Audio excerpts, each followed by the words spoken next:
Bonjour tout le monde, j'espère que vous allez bien. Donc pour la séance d'aujourd'hui, on va faire la conjugaison. Et pour le titre du cours, c'est le passé, le présent et le futur. Pour notre objectif, c'est d'être capable de différencier entre le présent, le passé et ainsi que le futur. Et aussi savoir les indicateurs pour les exprimer, c'est-à-dire pour exprimer le passé, le présent et le futur. Donc, premièrement, on va faire une petite introduction dans laquelle on va dégager une petite définition pour le passé, le présent et le futur. Donc, nous lisons tout ensemble ces phrases. L'année dernière, j'ai visité Fès. En ce moment, je prends des photos. La semaine prochaine, j'irai en France.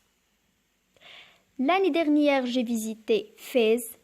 Donc, c'est une phrase qui indique le passé, car on a utilisé l'indicateur de temps l'année dernière. La deuxième phrase, en ce moment, je prends des photos.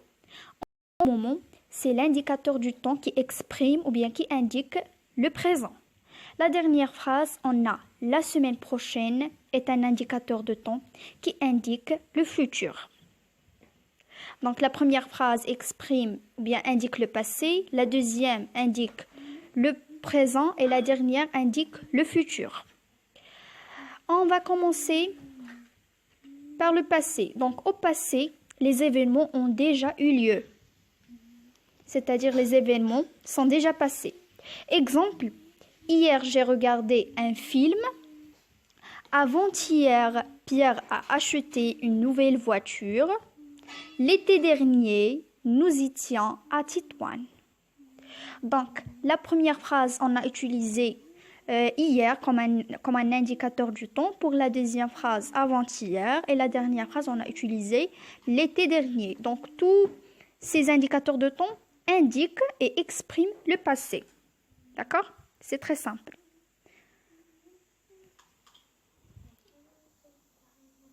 Pour le présent. Au présent, l'action est en train de se passer.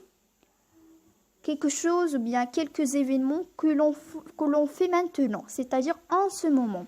Exemple, maintenant mon frère joue au ballon. En ce moment, nous étudions la conjugaison.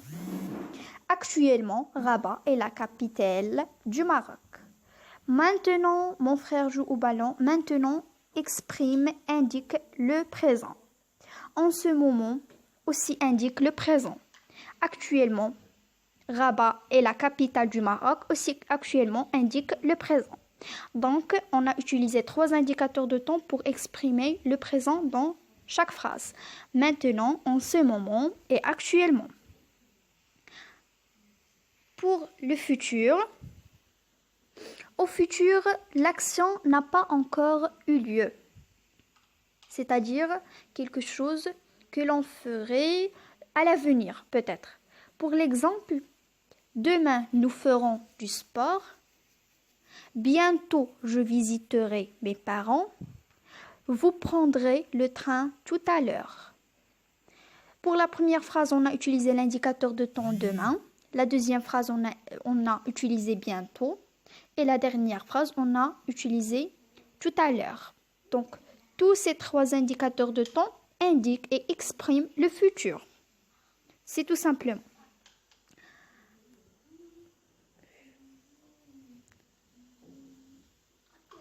Oui, pour les indicateurs que l'on peut utiliser, les utiliser soit au passé, le présent et au futur aussi. Donc pour le passé, on utilise soit hier, avant-hier, la semaine dernière, autrefois, il y a longtemps, etc. Pour le présent, on utilise aujourd'hui, actuellement, maintenant, en ce moment. Pour le futur, en utilisant demain, après-demain, plus tard, la semaine prochaine, bientôt, etc. Donc, on a plusieurs indicateurs de temps pour exprimer soit le passé, soit le présent, soit le futur. Il faut les retenir par cœur.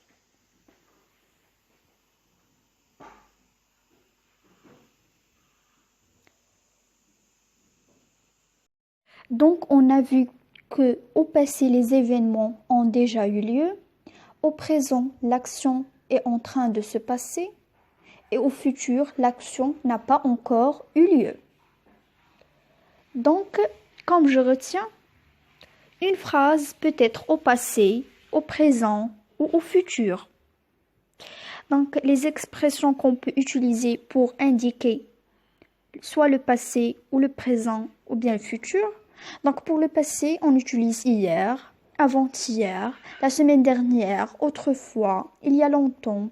Le présent, on peut utiliser aujourd'hui, actuellement, maintenant, en ce moment. Pour le futur, on peut utiliser demain, après-demain, plus tard, la semaine prochaine, bientôt, etc. Pour l'exercice, on a un exercice qui était très simple. J'indique le ton de chaque phrase. Donc, on a ici des phrases et on va indiquer leur ton. La première phrase, maintenant nous restons à la maison. La deuxième phrase, la semaine prochaine j'irai à Marrakech. La troisième phrase, d'ici 2 jours nous partirons à Ifrane. La dernière phrase, il y a une semaine, il faisait beau. Donc, il y a des indicateurs de temps qu'on a utilisés pour exprimer soit le passé ou le présent ou le futur. Donc, pour la première phrase, on a exprimé le présent. Pourquoi? Car on a utilisé l'indicateur de temps, c'est maintenant. Pour la deuxième phrase, on a utilisé la semaine prochaine qui exprime bien, qui indique le futur. Donc, cette phrase, tout simplement, indique le futur. Pour la troisième phrase, c'est le futur, car on a utilisé ou bien exprimé une phrase à l'aide d'un indicateur de temps qui était d'ici 2 jours. Pour la dernière phrase, il est au passé, car on a utilisé l'indicateur de temps il y a une semaine qui exprime le passé. Donc, toujours, on voit les indicateurs du temps, puis on dit la phrase est-ce qu'il est au présent, ou bien au passé, ou bien au futur.